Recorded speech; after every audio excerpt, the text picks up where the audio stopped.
Good morning. I'm Captain Tevin Radford. In a few moments, Brigadier General John Lubis, spelled J-O-H-N, Lubis, L-U-B-A-S, Deputy Commander, 101st Airborne Division, will give a statement discussing the helicopter crash that occurred approximately 10 p.m. yesterday, 29 March 2023. Following Brigadier General Lubis' statement, Governor Beshear will provide remarks. Immediately following Governor Beshear's remarks, Brigadier General Lubis will take questions. During this press conference, names and details of the service members involved in the crash will not be released until next of kin have been notified. Details regarding the crash will not be discussed until a full investigation has been completed. During the question and answer period, if you have a question, please raise your hand. When called on, state your name and media outlet. Only one question per person. I will indicate when there is no more time for questions and conclude the press conference. Brigadier General Lubis.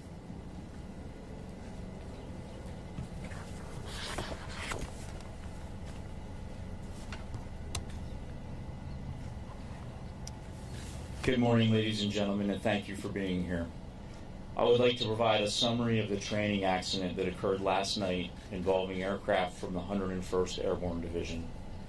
At approximately 10 p.m. last night, 2 of our Blackhawk helicopters were involved in a crash during a planned training flight in Cadiz, Kentucky, that resulted in the death of all 9 service members aboard the aircraft. On behalf of Major General McGee and Command Sergeant Major Knapp, who are currently deployed to Southeast Europe, I would like to express our deepest sympathies to the families of our fallen soldiers. We are currently in the process of notifying their families. Until these notifications are complete, we are unable to provide specific details about our soldiers. We appreciate your patience and respect of the process, and we will provide additional details once all family members are notified. I would like to thank the first responders from Trigg County and the Kentucky State Police for the rapid and professional response and for their continued support.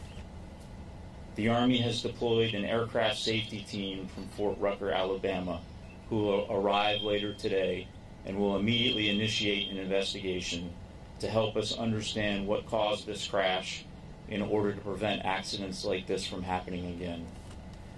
This is a truly tragic loss for our families, our division, and Fort Campbell, and our number one priority is caring for the families and the soldiers within our Combat Aviation Brigade.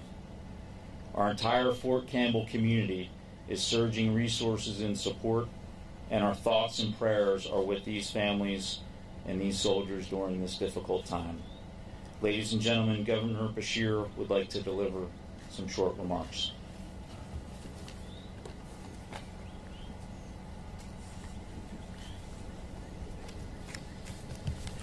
Good morning. Today is a tough and a tragic day for Kentucky, for the Fort Campbell, and for the 101st.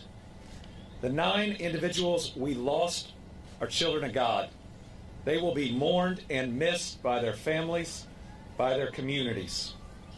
We are blessed to live in the freest country in the history of planet Earth, but we must remember that that freedom relies on those who are willing to serve, some of which pay the ultimate price. We know a lot about loss in Kentucky, especially these last 3 years. We're going to do what we always do. We're going to wrap our arms around these families. And we're going to be there with them, not just for the days, but the weeks and the months and the years to come. We're going to let them know that they are loved, they are special. And if they'll allow us to carry some of their grief, we'll do that for as long as we can. My faith teaches me that while the body is mortal, the soul is eternal, and we will see them again. This morning I talked to Governor Bill Lee, who expressed his grief for this loss and his similar commitment to these families. There are no state lines when it comes to taking care of these families and helping them with their grief. Finally, I also want to thank the first responders who came from the entire region. They're on the ground immediately after this incident, doing everything that they could. The first responders included the Kentucky State Police, Trigg County Emergency Management, Trigg and Christian County Sheriff's Offices, Trigg and Marshall County Rescue Squads, East Golden Pond and other Trigg County Fire Departments, Trigg County EMS, and the Christian County Emergency Management. Listen, here in Kentucky, and I know in Tennessee, we love Fort Campbell. We love all the people that live here and that work here. They're a part of our community, of who we are. Their loss today is our loss. And we're going to stand with both those that are here today, and again, we're going to make sure that these families know that they are loved and that they are not alone. Thank you.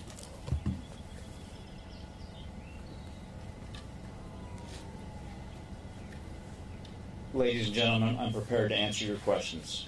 Yes, ma'am. Big House Smith, Phase 2. What did this training entail? What kind of training? Yes, ma'am. This was a training progression, and specifically they were flying a multi-ship formation, 2 ships, under night vision goggles at night. Yes, sir. Michael Warwick with Channel 4 out of Nashville.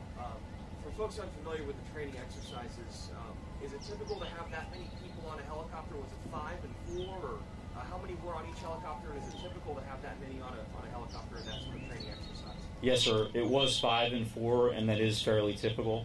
There's a pilot, a co-pilot, a crew chief, and then often you'll have medics or other personnel on the aircraft as well.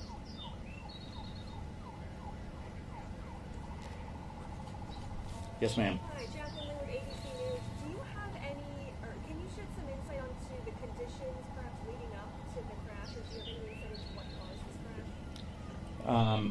We have a safety team coming from Fort Rucker, Alabama, who specialize in aircraft safety and specifically these investigations.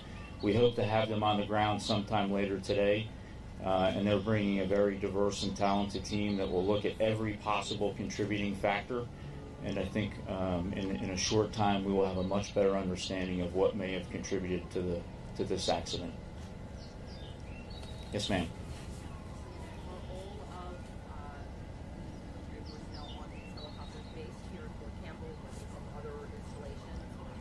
Yes, ma'am. Thank you. They were all based at Fort Campbell in the 101st Airborne Division. Yes, ma'am. Hi, this is Kyle Peoples with CBS National News. Wanted to know a little bit more about the helicopters that were in play here. Can you just give us a little bit of background on what they are for and what they do? Yes, ma'am. They were a variant of the Blackhawk. In these specific aircraft were medical evacuation aircraft. However, we believe that they were the accident occurred when they were doing flying, not deliberate medical evacuation drills. For practice. Correct. Yes, ma'am. Yes, ma'am. Did the helicopters collide? At this point, we don't know. We're hopeful that when we get the team from Fort Rucker here and they're able to pull some of the data out of the onboard computers, that we'll have a better understanding of exactly what happened. Yes, ma'am. Was there any sort of signal at radio for help or anything like that for this happening? No, ma'am.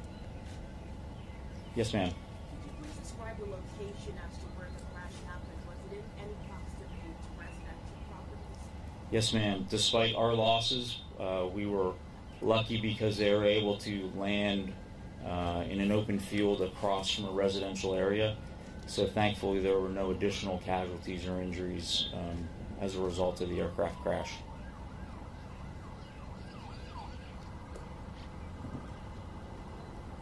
Yes, sir. Jerry with ABC out of Nashville. Are these helicopters you talked about getting data from them, are they equipped with like a black box like we hear when passenger planes go down, or is it more just computer type instruments that you would look at? Yes, sir. They do have something very similar to the black boxes that we see on the larger aircraft, and we're hopeful that that will provide quite a bit of information of what occurred. Yes, ma'am. Jordan Whalen, 44 News. When do you expect to reach out to the families to release those names? Yes, ma'am. We started next of kin notification early this morning. We have some family members that are in the local area that we were able to contact fairly quickly, but we also have some family members across the United States and a few outside of the United States. So that process is ongoing. We're doing everything we can to notify families as quickly as we can, but I don't have a good estimation on when the final notifications will occur. Yes, ma'am. Sir. Edward Marlowe, WKDC. Do you happen to have any sort of an estimate as to the rapid response time that's been talked about a lot? Is there an average time at which Fort Campbell and Trigg County and Christian County were able to respond? Yeah, I don't have an actual response time, but I will tell you that we know that they responded incredibly quickly and immediately established communication with our leadership here at Fort Campbell, and then jointly we were able to secure that location and get the right folks there to start helping at the site. Yes, ma'am. Were there any transports to medical facilities nearby, or were all the soldiers announced? No, ma'am, there were no transports off the crash site. Yes, sir. How was the post made aware of the crash? Were they being monitored by radar? Was there radio communication, or was it people in the area that called 911? Yes, we had other aircraft in the vicinity, so we were actually notified via multiple means. One was by the Trigg County first responders was one of the calls, and then we also had aircraft that were able to quickly move to that location and actually stayed overhead for quite some time. We'll take 2 more questions. Yes, ma'am. Cindy Snow with Fox 17 in Nashville. When, to your knowledge, or ever, did something like this happen here at Fort Campbell during a training exercise? That I will have to follow up with you. I'm not sure of the actual date of the last accident, especially to this extent, but I can follow up with you after this with an answer. Yes, ma'am. Going forward, how will you take extra safety precautions to ensure that this doesn't happen again? Yeah, that's a great question. Everything we do, safety is integrated into this. And for context, when we do any training, but especially aviation training, they do very, very detailed planning, very detailed rehearsals. Depending on the risk of the operation they're doing, has different levels of approval from the command. So we will always relook our safety precautions and our measures. But this was, like all of these training events, safety is a primary focus for us. Thank you. Thank you all for attending. This concludes the press conference. You'll be able to find a press kit with the QR code you're provided. If you didn't get one, I will provide one to you. Thank you. Thank you.